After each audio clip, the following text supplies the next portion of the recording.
सितंबर 2010 CIA के 2 agent अल Kuwaiti नाम के आदमी का पीछा करते हुए इस्लामाबाद से दूर एबटाबाद के एक पहाड़ी गांव तक पहुंच गए थे।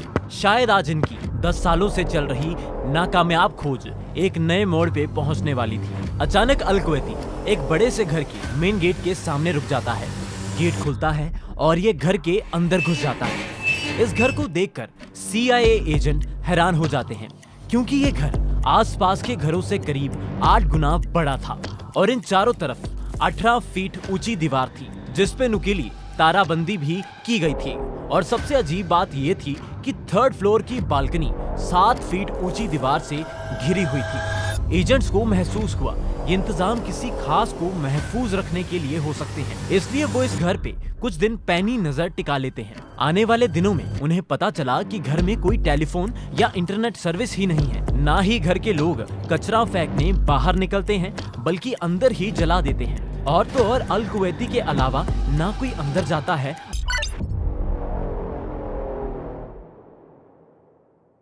एबटाबाद से मिली रिपोर्ट पढ़ के CIA हेडक्वार्टर्स में मानो खलबली मच गई और रिपोर्ट पढ़ते ही उस समय के CIA चीफ भागते हुए अमेरिकी राष्ट्रपति ओबामा के पास चले गए। सारी रिपोर्ट सुनने के बाद ओबामा में भी एक जोश भर गया और वो CIA चीफ से सिर्फ एक सवाल पूछते हैं, लादेन को मौत के घाट उतारने के हमारे पास क्या ऑप्शंस हैं? जिस पे CIA चीफ ने जवाब देते हुए बताया, एक तो एयर स्ट्राइक और दूसरा कमांडो रेड। ओबामा उस वक्त तो कुछ नहीं बोले। कुछ समय बाद एक हाई लेवल मीटिंग होती है। इस मीटिंग में चीफ ऑफ डिफेंस स्टाफ के साथ साथ कई सीनियर मिलिट्री और इंटेलिजेंस ऑफिशियल भी मौजूद थे। मीटिंग में एयर स्ट्राइक वाले ऑप्शन को खारिज कर दिया गया, क्योंकि उसमें लादेन के मरने के पक्के सबूत नहीं मिल पाते और हो सकता था वो किसी अंडरग्राउंड बंकर में छुप जाता। अब एक ही ऑप्शन बचा था, कमांडो रेड, लेकिन ये भी मधुमक्खी के छत्ते से शहद निकालने जितना मुश्किल लग रहा था।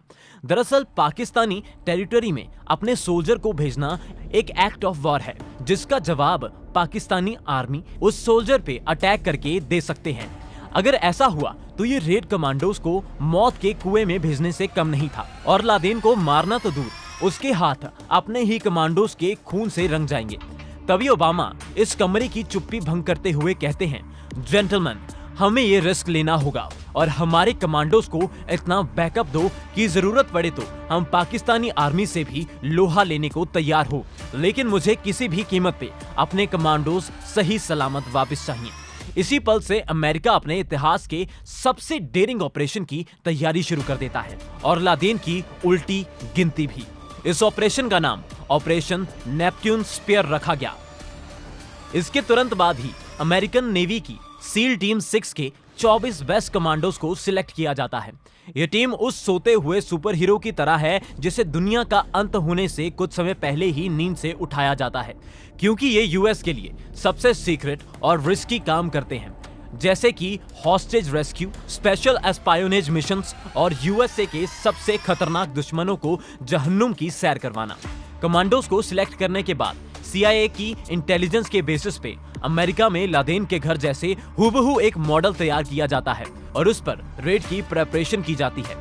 कुछ दिनों तक ऑपरेशन की सारी बारीकियों पे काम करने के बाद ये कमांडोज अमेरिका का सबसे बड़ा बदला लेने अफगानिस्तान के लिए रवाना हो जाते हैं। 2 मई 2011 रात के करीब 10 बजे अफगानिस्तान के बगरम एयरबेस में 24 नेवी सील्स की मिशन ब्रीफिंग शुरू कर दी जाती है। मिशन जो अमेरिका के कई घर उजाड़ने के लिए जिम्मेदार ओसामा बिन लादेन को नरक के दरवाजे दिखा देगा। ब्रीफिंग खत्म होते ही ये नेवी सील्स दुनिया के कुछ सबसे एडवांस वेपन्स उठाकर अपनी कॉम्बैट गियर पहनकर सामने खड़े 2 ब्लैक हॉक हेलीकॉप्टर्स में एक-एक कर घुस जाते हैं। ये हेलीकॉप्टर्स इस मिशन के लिए स्पेशली डिजाइन किए गए थे ताकि पाकिस्तान का कोई भी रडार इन्हें सपने में भी डिटेक्ट न कर पाए। रात के 11 बजे बगरम एयरबेस से दोनों हेलीकॉप्टर एबटाबाद यानी कि पाकिस्तान के लिए उड़ान भर लेते हैं। करीब 1 घंटे बाद रात के 12 बजे कमांडोज अब पाकिस्तानी एयर स्पेस में घुस गए थे और एबटाबाद से सिर्फ 30 मिनट की दूरी पर थे। वैसे तो ये कमांडोज दुनिया के सबसे बेहतरीन हैं, लेकिन जैसे जैसे वो लादेन के करीब जा रहे थे उनके मन में एक अजीब सी बेचैनी उभरने लगी थी और उन्हें अपने परिवार के साथ बिताए सारे लम्हे याद आने लगते हैं। तभी टीम कमांडर जोर से बोलता है, कमांडोज अपने भाई बहनों की हत्या का बदला लेने के लिए तैयार हो। इसके बाद इनका पूरा हेलीकॉप्टर इनके वॉर क्राई से जोश से भर जाता है। रात के 12:30 बजे आगे चल रहे हेलीकॉप्टर का पायलट हेलीकॉप्टर को जमीन के काफी करीब ले जाता है और रेडियो पे बोलता है, हम टारगेट के ऊपर मंडरा रहे हैं।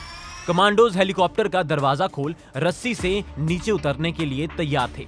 अगर सब कुछ सही से होता तो वो नीचे उतर चुके होते, लेकिन सब कुछ सही नहीं होता है। अचानक हेलीकॉप्टर बुरी तरह हिलने लगता है, सायरन बजने लगता है और फिर एक जोर का झटका लगने के साथ हेलीकॉप्टर जमीन पे धड़ाम से गिर जाता है। दूसरे हेलीकॉप्टर में बैठे कमांडोज ये सारा दृश्य थोड़ी दूर से देख पा रहे थे। हेलीकॉप्टर के गिरने की आवाज इतनी जोर से थी कि उन्हें लगा पूरा ऑपरेशन एक्सपोज हो गया है, लेकिन एक भी कमांडो को चोट नहीं आई और वो हेलीकॉप्टर से एक एक कर बाहर निकलने लगते हैं। दूसरा हेलीकॉप्टर घर के बाहर उतरता है और कमांडोज रस्सी की मदद से 18 फीट ऊंची दीवार चढ़ के अंदर घुस जाते हैं। 12:35 कमांडोज डेटोनेटर की मदद से फर्स्ट फ्लोर का दरवाजा उड़ाते हैं और इस धूप अंधेरे में अंदर घुस जाते हैं। वो पूरा फ्लोर सर्च करने लगते हैं। तभी अचानक पीछे से गोली चलने की आवाज आती है और इधर एक कमांडो के हाथ से गोली रगड़ के निकल जाती है। दूसरी गोली चलती इससे पहले ही कमांडोज मुंह घुमाते हैं और सामने खड़े अल कुवैती को ढूंढ कर रख देते हैं। इसी फायर फाइट में अल कुवैती का भाई और उसकी वाइफ को भी गोलियां लगती हैं, लेकिन बदकिस्मती से इनमें से कोई भी लादेन नहीं था। 12:37 फर्स्ट फ्लोर क्लियर ऐसा बोल के कमांडो सेकंड फ्लोर की तरफ बढ़ते हैं और अब एलिमेंट ऑफ सरप्राइज खत्म हो चुका था। सेकंड फ्लोर पे अब तक पता नहीं कितने लोग और किन हथियारों के साथ चौकन्ना हो चुके होंगे। जैसे जैसे कमांडो सीढ़ियां चढ़ रहे थे वैसे वैसे उनकी जान खतरे के करीब पहुंच रही थी।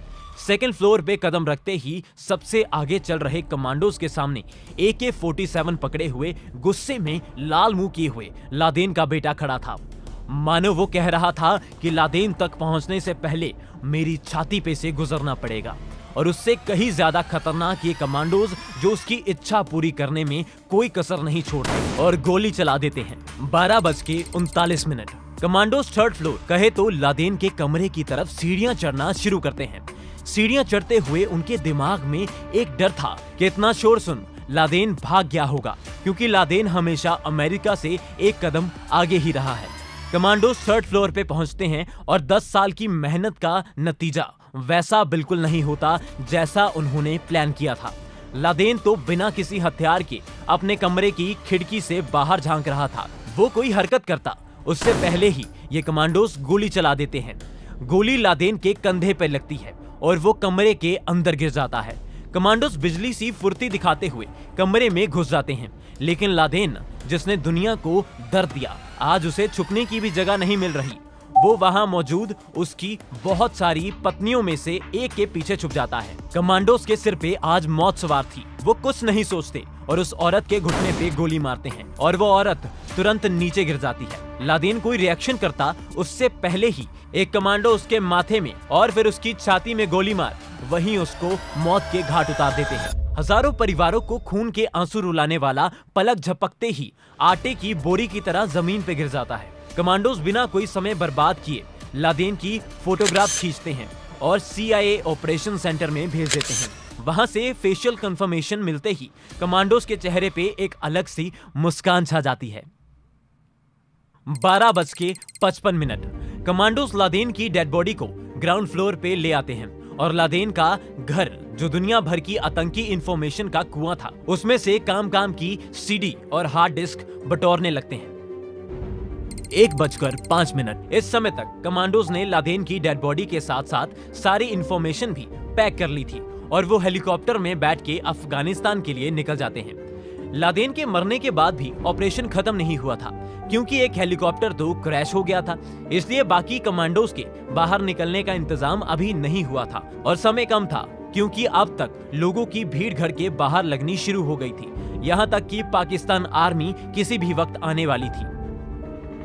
1:08 3 मिनट के इंतजार के बाद आसमान में गड़गड़ाहट होने लगी और कमांडोज ऊपर देखते हैं तो चाइनूक हेलीकॉप्टर दिखाई देते हैं जो मानो उस वक्त कमांडोज के लिए किसी देवदूत से कम नहीं था। कमांडोज तुरंत चिनूक में बैठने लगते हैं और निकलने से पहले एक बहुत जरूरी काम निपटाते हैं। जो हेलीकॉप्टर क्रैश हुआ था उसे पूरी तरह से तहस नहस कर देते हैं ताकि पाकिस्तानी उसमें यूज्ड स्टेल्थ टेक्नोलॉजी की रिवर्स इंजीनियरिंग की कोशिश भी ना कर पाए। अब कमांडोज हेलीकॉप्टर के अंदर जरूर बैठे थे, लेकिन जो आजादी उन्हें महसूस हो रही थी उसका हिसाब कहीं दर्ज नहीं किया जा सकता था। लादेन को मारने से पहले कमांडोज के मन में जो आक्रोश था अब वो खुशी के आंसू बनकर फूटने लगा और इस वक्त तक ये खबर व्हाइट हाउस भी पहुंच गई थी। आखिर 10 साल की तपस्या के बाद अमेरिका आज अपने मासूम लोगों को इंसाफ जो दिला पाई थी। 2:53 कमांडोज अब बगरम एयरबेस अफगानिस्तान पहुंच गए थे और यहां सबसे पहले लादेन के डीएनए सैंपल्स लेके CIA को भेजे जाते हैं।